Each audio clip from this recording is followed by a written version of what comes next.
Halo, Assalamualaikum warahmatullahi wabarakatuh. Selamat datang di Retorika Jiwa, saya Ifai. Di episode ini kita bakal bahas topik tentang resiliensi.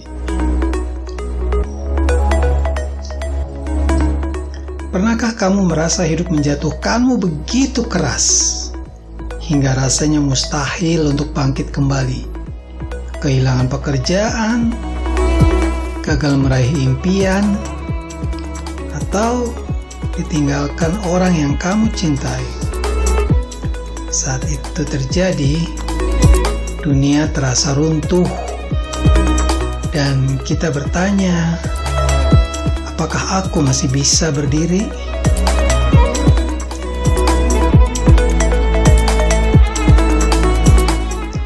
Resiliensi adalah jawabannya. Ia bukan sekadar kemampuan untuk bertahan, tetapi juga seni untuk bangkit, beradaptasi, dan menemukan makna baru setelah menghadapi badai. Seperti pohon yang diguncang angin, daunnya mungkin gugur, cabangnya mungkin patah, tapi akarnya tetap kuat. Dan ketika badai reda, pohon itu tumbuh kembali, bahkan lebih kokoh dari sebelumnya.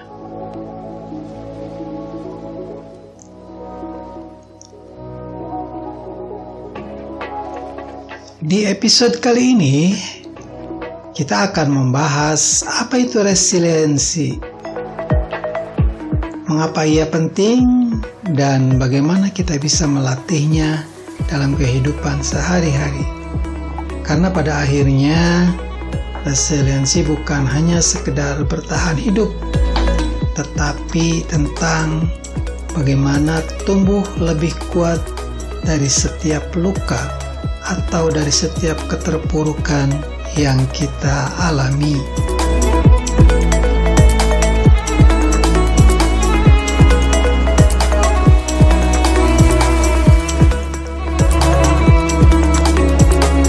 Apa itu resiliensi? Resiliensi merupakan kemampuan menghadapi kesulitan, mengatasi tekanan, lalu pulih dan tumbuh lebih kuat dari sebelumnya. Mengapa resiliensi itu penting? Dalam hidup yang penuh dengan ketidakpastian, resiliensi merupakan sesuatu yang membuat kita tidak hanya selamat, tetapi juga ia membuat kita dapat berkembang menjadi lebih kuat, lebih tangguh. Ada beberapa aspek penting dalam resiliensi, yaitu ada regulasi emosi atau kemampuan pengelolaan emosi. Misalnya kemampuan dalam mengelola stres atau rasa sakit. Lalu ada optimisme realistis, yaitu kemampuan melihat peluang tanpa menutup mata pada kenyataan. Di situ juga ada kemampuan untuk mendapatkan dukungan sosial, dan juga yang terakhir yaitu fleksibilitas, atau kemampuan untuk fleksibel terhadap perubahan.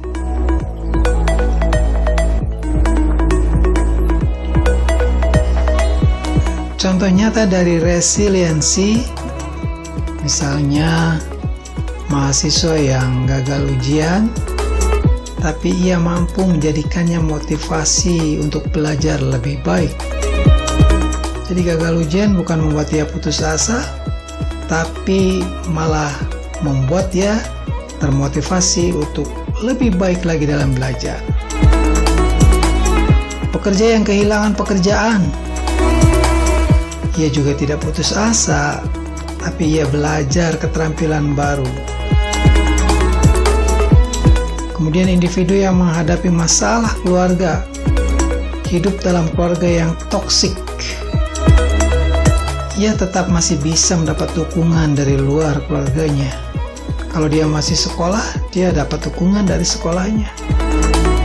Kalau dia masih kuliah, dia masih dapat dukungan dari kampusnya, dari teman-temannya, dari komunitas, dan dari pihak-pihak lain yang mau memberi dukungan. Pasti ada kok orang-orang baik di luar sana, yakin.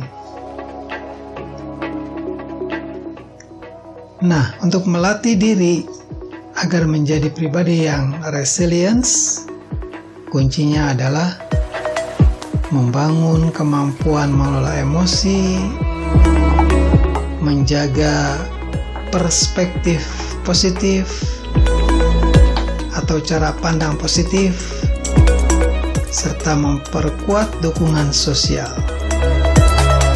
Jadi resiliensi bukan bawaan lahir dong, melainkan keterampilan yang bisa dilatih melalui kebiasaan sehari-hari. Bisa dilatih dan harus dilatih. Bagaimana langkah-langkah dalam melatih resiliensi? Pertama, latih kemampuan dalam mengelola emosi. Misalnya dengan latihan mindfulness, latihan kesadaran diri. Ini bisa dilakukan dengan meditasi, relaksasi, atau yoga pernapasan dalam. Semuanya bisa meningkatkan kemampuan mindfulness. Atau kamu bisa berlatih untuk fokus pada momen atau kejadian saat ini, agar tidak tenggelam dalam stres atau pikiran negatif. Latihan fokus pada apa yang kamu kerjakan saat ini. Itu dengan mengelola emosi dengan mindfulness. Oke, yang kedua, untuk melatih resiliensi, bangun pola pikir optimis. Biasakan melihat masalah sebagai tantangan, bukan ancaman. Ganti kalimat "aku gagal" menjadi "aku sedang belajar". Optimisme realistis membantu kita tetap bersemangat tanpa mengabaikan kenyataan. Kenyataan mungkin pahit, tapi kita tetap semangat, optimis. Lalu yang ketiga, itu perkuat dukungan sosial. Jalin hubungan dengan keluarga, sahabat, atau komunitas. Bagaimana kalau dengan keluarganya yang tidak bisa diharapkan? Keluarga yang toksik? Ya, kamu bisa menjalin dukungan dengan sahabat, teman-teman, atau komunitas. Jangan ragu meminta bantuan atau berbagi cerita dengan mereka. Dukungan sosial terbukti menjadi faktor protektif terhadap stres dan depresi. Kalau kamu stres dan depresi akibat keluarga kamu, maka itu bisa diatasi dengan bantuan dari sahabat atau komunitas. Oke, yang keempat, latih fleksibilitas dan adaptasi.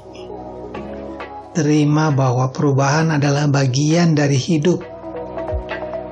Belajar menyesuaikan diri dengan situasi baru.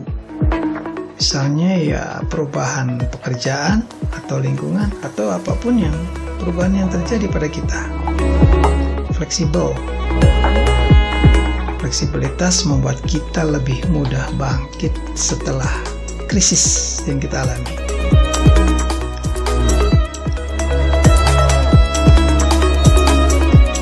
Lalu yang kelima, coba untuk merawat diri secara fisik dan mental. Tidur cukup, olahraga teratur, dan pola makan sehat. Karena kesehatan fisik bisa mendukung ketahanan mental.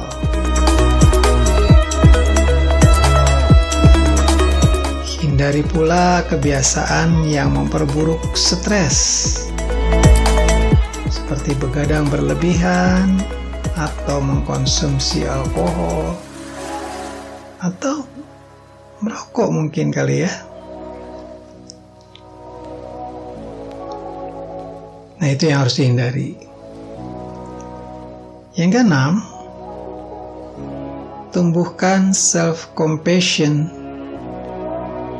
Apa tuh?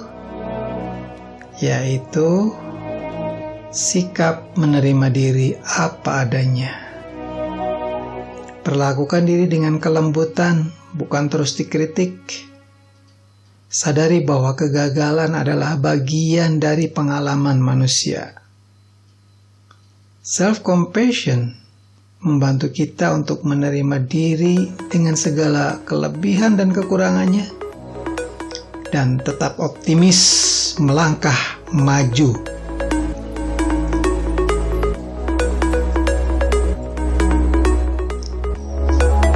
Sobat Retorika Jiwa,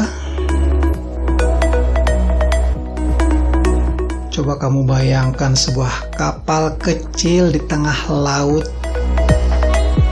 Ada ombak besar datang, angin kencang mengguncang.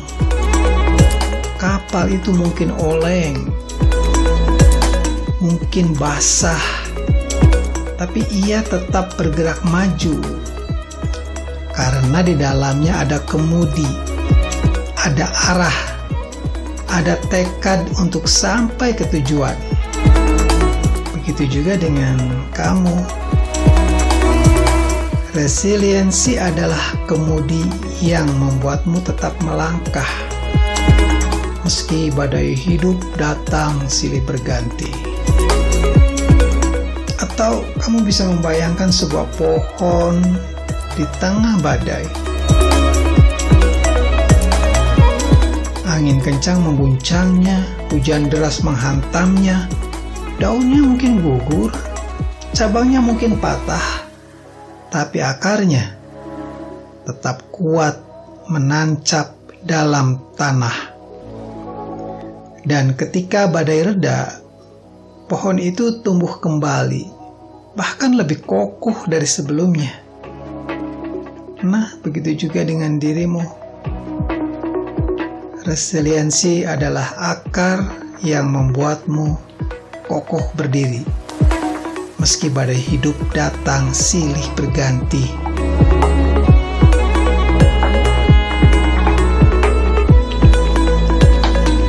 Cobalah untuk melakukan afirmasi harian.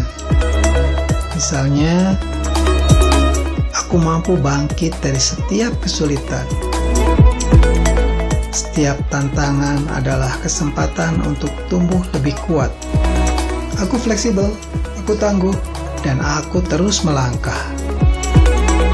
Aku tidak sendirian. Dukungan selalu bisa ditemukan.